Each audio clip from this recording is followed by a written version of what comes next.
Welcome to chart special. You are welcome in another new video. इस video में मैं Nifty और bank Nifty को पोस्ट मार्केट एनालिसिस करता हूं। आज की दिन की ट्रेडिंग प्लान को रिव्यू करता हूं। आज की दिन में प्राइस की बिहेवियर के हिसाब से, ऑप्शन चेन के एनालिसिस के हिसाब से मार्केट में कौन सी इंपॉर्टेंट लेवल फॉर्म हुआ या कौन सी इंपॉर्टेंट लेवल से मार्केट में क्या रिएक्शन आया उसको एनालिसिस करता हूँ और उसके हिसाब से कल के दिन के लिए क्या क्या ट्रेडिंग अपॉर्चुनिटी फॉर्म हो सकता है या बन सकता है वो देखता हूँ। अगर आप ऑप्शन में बाइंग ट्रेड करते हैं तो इस वीडियो को लास्ट तक जरूर देखें।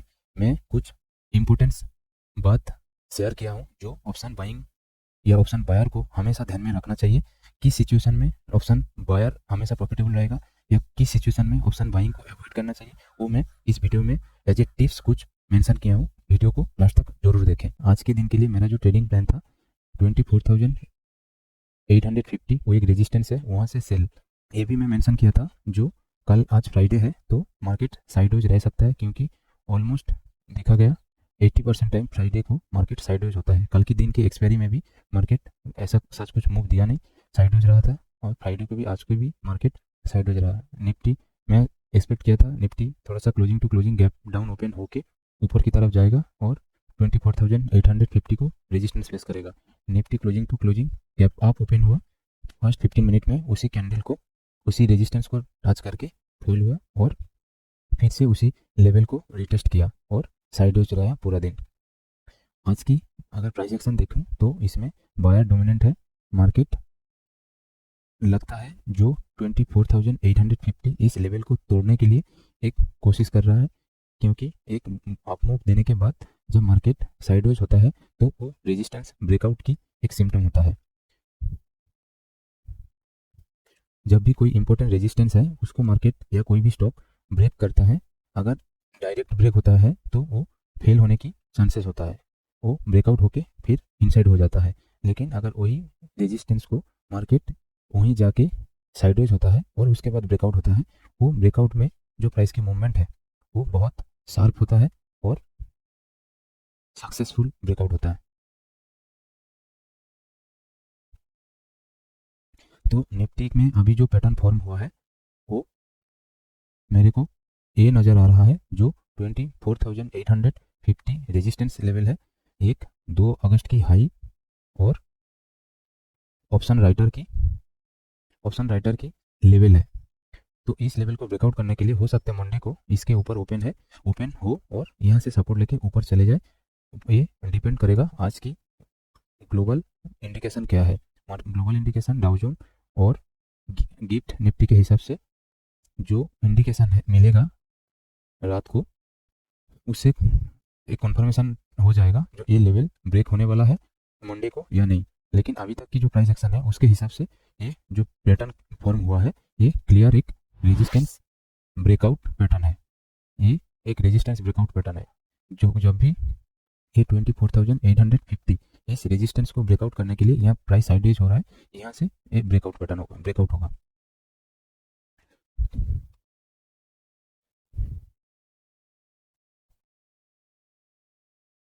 ये ऑप्शन चेन है।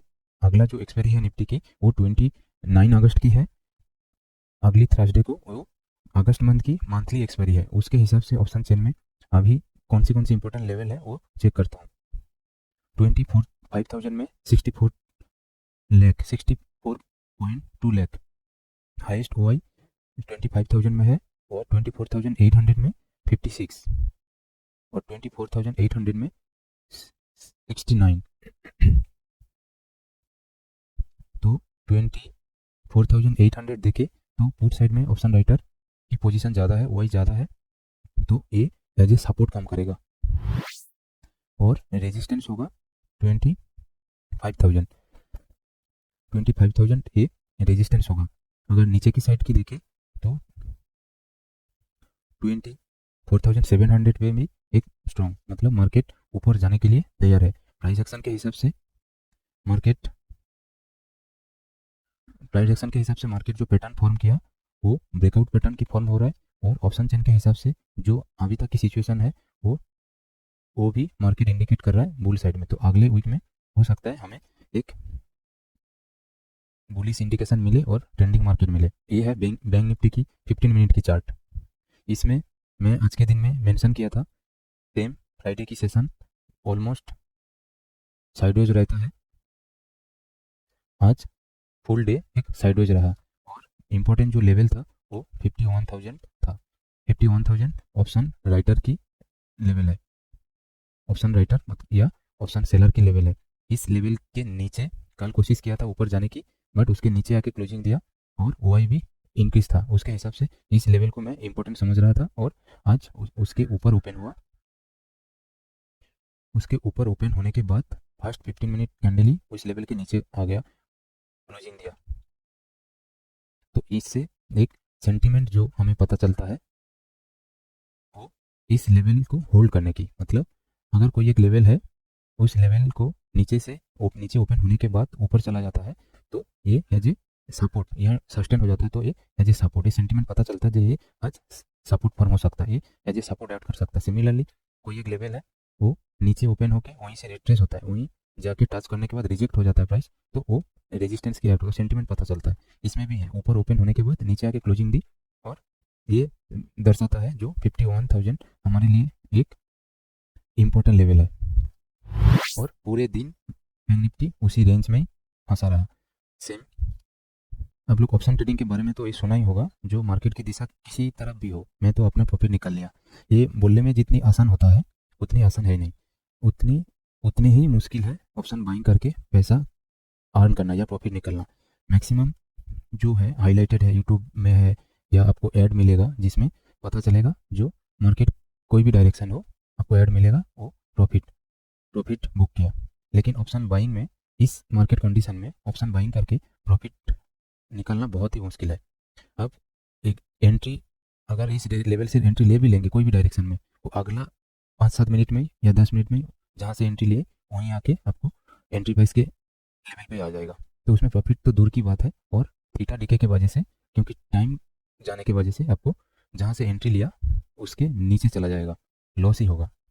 ऑप्शन बाई करने के लिए और ऑप्शन बाइंग से प्रॉफिट निकालने के लिए एक चीज़ आपको हमेशा ध्यान रखना है, मार्केट होना चाहिए ट्रेंडिंग। कोई एक साइड में मार्केट को क्लियर डायरेक्शन होना चाहिए, तभी आप ऑप्शन बाइंग में पैसा प्रॉफिट बुक कर पाएंगे। और मुझे ये पता है 70% टाइम जो है मार्केट रहता है साइडवेज में, एक रेंज में रहता है, और ओनली 30% टाइम जो है मार्केट कोई एक दिशा में मूव होता है। तो 70% टाइम अगर आप ऑप्शन ट्रेड कर रहे हो, बाइंग हो रहा है आपसे या बाइंग ट्रेड कर रहे हो, तो वहाँ से प्रॉफिट निकालना इतना इजी नहीं है। ऐसे मार्केट में ऑप्शन बाइंग में पैसा निकालना बहुत बहुत ही मुश्किल है। और ऑप्शन अगर आप बाइंग कर रहे हो तो उसमें एक्सपेक्ट जो होता है, ऑप्शन बाइंग करते हैं क्या, ये एक लो रिस्क और हाई रिवॉर्ड वाला स्ट्रेटेजी है। जो ऑप्शन बाइंग करेंगे लो अमाउंट से ऑप्शन को बाई किया और वॉलेटिलिटी या मार्केट डायरेक्शन की वजह से सडन स्पाइक आया, मूवमेंट आया, मेरा डायरेक्शन में प्राइस मूव हुआ निफ्टी या बैंक निफ्टी, उसमें मेरे को ऑप्शन प्रीमियम हाई हो गया और प्रॉफिट मिला। इसीलिए इसमें लो रिस्क होता है और हाई रिवॉर्ड होता है ऑप्शन बाइंग में। इसीलिए ज़्यादातर लोग अभी ऑप्शन बाइंग की तरफ मूव करते हैं, लेकिन ऑप्शन बाइंग से प्रॉफिट निकालना बहुत ही मुश्किल है, बहुत ही मुश्किल है। जब तक आपको प्रॉपर स्किल ना हो तो आप प्रॉफिट निकाल ही नहीं सकते। ऑप्शन बाई तो कर लेंगे इस लेवल से, बट इस लेवल से बाई करके अपना आगे वाले लेवल तक गए नहीं जहाँ सपोर्ट है, वहाँ तक गए नहीं। यहाँ से ब्रेकआउट हुआ, यहाँ अपने बाई किया, वो आपको पूरे दिन लॉस में रहेगा, क्योंकि इसमें एक मेन फैक्टर काम करता है, उसका नाम है थीटा, टाइम डिके। जहाँ से आपने एंट्री लिया और आप कॉल की तरफ है, एंट्री से कॉल की तरफ जाने के लिए प्राइस अगर टाइम लगा लिया तो आपकी जो प्रीमियम की वैल्यू है वो इतनी तेजी से नहीं बढ़ेगा, वो स्लो हो जाएगा या घटेगा। लेकिन ज़्यादातर केस में ये जो साइडवेज है 70% टाइम साइडवेज है, तो 70% टाइम अगर साइडवेज है उस मार्केट से पैसा निकालने के लिए आपको प्रॉपर स्किल होना चाहिए, प्रॉपर स्ट्रेटेजी होना चाहिए। ये इस लेवल से मैं एंट्री करूँगा, एंट्री लेवल विथ टाइम होगा, एग्जैक्ट टाइम पे आप एंट्री लोगे, क्वांटिटी आपकी रिस्क के हिसाब से होगा, एग्जिट की प्लान होगा, तभी आप ऑप्शन बाइंग करके पैसा कमा सकते हैं, प्रॉफिटेबल रह सकते हैं। नहीं तो सुनने के लिए बहुत आसान लगता है कि मार्केट की दिशा किस तरफ हो, मैं तो अपना प्रॉफिट निकल लिया, ये एडवर्टाइजमेंट में या ब्रोकिंग अकाउंट में सुनने के लिए बहुत अच्छा लगता है। सच में अगर ऑप्शन बाइंग कर रहे हैं कोई, अगर मार्केट ट्रेंडिंग नहीं रहा, मार्केट की दिशा मूव नहीं हुआ, तो वो आपको प्रॉफिट देगा ही नहीं ऑप्शन बाइंग। वो आपको जो फुल कैपिटल है वो तक जीरो हो सकता है, जो आपने प्रीमियम पे किया वो फुल जीरो हो सकता है। इसलिए जो मेंशन करता हूँ मैं, जो आज मार्केट साइडवेज रह सकता है उसको, या ट्रेंडिंग रह सकता है, वो दोनों की कॉन्फर्मेशन लाइव मार्केट में लेना पड़ता है, और मैं लेता हूँ, उसके हिसाब से मैं ऑप्शन बाइंग करता हूँ। अगर किसी लेवल को बैंक निफ्टी तोड़ रहा है तो मैं उसको रिटेस्ट में लेता हूँ। ये नहीं मार्केट ओपन हुआ, उस लेवल को टच किया, मैं पोजीशन बना लिया। और आपको भी ऐसा नहीं बनाना चाहिए। एज ए प्रोफेशनल ट्रेडर हमेशा आपको मार्केट की ट्रेंड के साथ कॉन्फर्मेशन लेने के बाद ही एंट्री होगा। अगर सपोर्ट है, ब्रेक हो रहा है, उसको रिटेस्ट होना है, फिर वो मूव होगा, इस लेवल पे आपका एंट्री होगा, तभी होगा। उसके बाद अगर आपने रिस्क को मैनेज किया, जो इतना यहाँ से एंट्री कर रहा हूँ और मेरा रिस्क एपेटाइट है 5000, तो मैं 5000 का ही इसमें रिस्क ले सकता हूँ, तो उतनी की लॉट साइज आपको लेना है और उसी लॉट साइज के साथ ट्रेड करना। अगर आपकी अगेंस्ट में इस तरफ आप प्लान किए यहाँ नहीं जाता है, साइडवेज हो जाता है, तब भी आपकी ये 5000 घटने में थोड़ा टाइम लगेगा, लेकिन एंड ऑफ द डे में जो आपने सोचा था, अगर आपने 102 रुपये में एंट्री ली, तो प्राइस अपनी दिशा में नहीं जाके इधर ही कहीं मूव हो रहा है, और ये नियर टू एक्सपायरी डे, मतलब अगर ये बैंक निफ्टी है और आप ONSD को ट्रेड कर रहे हो, तो उस दिन इसकी एक्सपायरी है। मॉर्निंग में अगर कोई ट्रेड यहाँ ले लिया और मूव ऐसे ही स्लो हुआ, तो आपको ये 102 रुपया सीधा आपको 52 42 ऐसे मिलेगा, सीधा 50% 70% मिलेगा। मार्केट क्लोज होते होते अगर इस तरफ नहीं गए तो आपका सीधा जीरो हो जाएगा। अगर यही आप मंगलवार को किए, एक दिन 2 दिन पहले किया, तो हो सकता है 102 आपको इसी में 90 मिला या 85 इसके आसपास मिलेगा। But at the end of the day आपको, मैं जो कहना चाह रहा हूँ, अगर आपको ऑप्शन बाइंग किया और जो आपकी डायरेक्शन की बाई है, अगर आप कॉल लिए तो आपका बुलिश व्यू है, तो अगर उस तरह मार्केट मूव नहीं हुआ तो आपकी फुल चांस है वो जो प्रीमियम आपने प्री किया वो जीरो होने की। अगर आपने यहाँ से पुट साइड की कोई ट्रेड लिया, पी ट्रेड किए, और इसमें भी आपका डायरेक्शन अगर नहीं जाता है, उल्टा जाने से तो अलग बात है, अगर इस तरफ नहीं भी जाता है, कहीं साइडवेज हो जाता है, तब भी आपकी जीरो होने के चांसेस है। इस अगर उल्टा चले गए, आप पी ट्रेड कर रहे हो लेकिन मार्केट बुल है, तब तो घटेगा ही घटेगा। लेकिन अगर आपकी डायरेक्शन ना जाके अगेंस्ट में भी नहीं जा रहा है, बट वहाँ मूव होने में टाइम लग रहा है, धीरे धीरे साइड होकर प्राइस उस तरफ डायरेक्शन ले रहा है, तब भी आपकी जो प्रीमियम है वो डीके होता रहेगा थीटा के वजह से, टाइम डीके की वजह से। ये बहुत अहम चीज़ है ऑप्शन ट्रेड के लिए। ऑप्शन बाइंग अगर कर रहे हैं तो ये समझना बहुत ज़रूरी है। जब तक मार्केट ट्रेंडिंग ना हो, मैं बार बार एक ही बात को बोल रहा हूँ, तब तक ऑप्शन बाइंग से पैसा नहीं कमा सकते। अगर ऑप्शन बाइंग से पैसा कमाने के लिए जो ट्रेंडिंग मार्केट है, वो आइडेंटिफिकेशन के लिए आपको कोई क्लियर इंडिकेशन होना चाहिए, जो हाँ आज ट्रेंडिंग हो सकता है। वो आपको ओपनिंग ही बता देगा, किसी एक लेवल से जो ओपनिंग हो रहा है मार्केट की, या निफ्टी की या बैंक निफ्टी की, वो ओपनिंग ही आपको बता देगा। और मैं कॉन्फर्मेशन लेता हूँ निफ्टी में 2 या 4 कैंडल की, मेरा स्ट्रेटेजी है। किसी दिन 2 कैंडल में, किसी दिन 4 कैंडल में, मार्केट कंडीशन के ऊपर डिपेंड होता है। उसके बाद ही हमें पता चल जाता है मार्केट बाई साइड में रहने वाला है या सेल साइड में रहने वाला है। उसके अकॉर्डिंगली कॉल या पुट बाई करता हूँ विथ रिस्क के साथ। आप खुद से एनालिसिस करिए या किसी से मदद लीजिए, किसी को मेंटर बनाइए, या किसी का भी वीडियो देख के अपडेट कर रहे हो, तो आपको क्लियर ध्यान में रखना है। अगर आप ऑप्शन बाई कर रहे हैं, किसी को लेवल के ऊपर 100% बिलीव नहीं करना है। आप अपनी जो रिक्स है, अगर आपकी रिक्स बियर करने की क्षमता है 3000 रुपीज़ पर डे की या पर ट्रेड की, तो आप उतना का ही लॉट साइज लीजिए जितना अमाउंट होता है। अगर मान के चलो बैंक निफ्टी कर रहे हैं आप 109 रुपये में कोई खरीद रहा है, तो यहाँ से एटलीस्ट 20% या 25% आपको रिक्स लेके चलना पड़ेगा।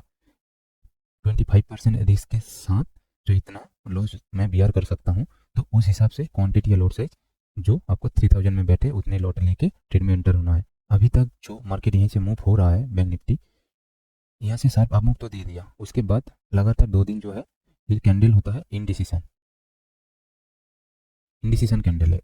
वो कोई क्लियर डायरेक्शन नहीं बोलता, जो मैं इस तरफ जाना चाह रहा हूँ, ऑन दी अप साइड या मैं नीचे की तरफ जाना चाह रहा हूँ। ये मॉर्निंग में ऊपर टच किया, इंटरडे में ट्रेडिंग होते होते फिर सपोर्ट के पास आया, फिर सपोर्ट से गए रेजिस्टेंस के पास, फिर रेजिस्टेंस से आया सपोर्ट के पास करके एक रेंज फॉर्म किया। उसके बाद जो कैंडल फॉर्म होता है वो ऐसे लो बॉडी वाला कैंडल, दोनों तरफ उसकी वीक रहता है बराबर, वो कैंडल फॉर्म हो रहा है। लेकिन इसकी अगर थोड़ा सा ध्यान से देखें तो ये है एक higher high pattern, higher high higher low, और ये higher high higher low pattern जो फॉर्म हुआ है ये प्राइस यहाँ से जो मूव हुआ है, एक स्विंग, मेन रिट्रेसमेंट, फिर मेन यहाँ डबल बॉटम, फिर ये जो स्विंग हाई बना, ये जो एक स्विंग हाई बना, एक स्विंग बना, इसके बाद ये लो बना तो ये स्विंग हाई बन गया। तो ये जो स्विंग हाई, इसको अगर मैं मार्क करूंगा,